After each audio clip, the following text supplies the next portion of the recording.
حضرت ابو ہریرہ رضی اللہ عنہ روایت کرتے ہیں کہ رسول اللہ صلی اللہ علیہ وسلم نے صحابہ رضی اللہ عنہ سے ارشاد فرمایا،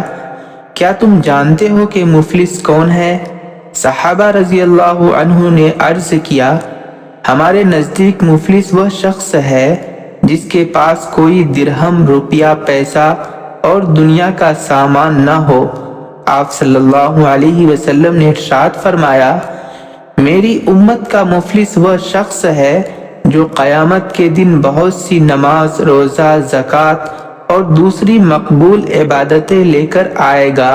مگر حال یہ ہوگا کہ اس نے کسی کو گالی دی ہوگی، کسی پر تہمت لگائی ہوگی، کسی کا مال کھایا ہوگا، کسی کا خون بہایا ہوگا اور کسی کو مارا پیٹا ہوگا، تو اس کی نیکیوں میں سے ایک حق والے کو اس کے حق کے بقدر نیکیاں دی جائے گی،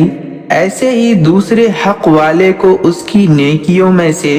اس کے حق کے بقدر نیکیاں دی جائے گی۔ پھر اگر دوسروں کے حقوق چکائے جانے سے پہلے اس کی ساری نیکیاں ختم ہو جائے گی تو ان حقوق کے بقدر حقداروں اور مظلوموں کے گناہ جو انہوں نے دنیا میں کیے ہوں گے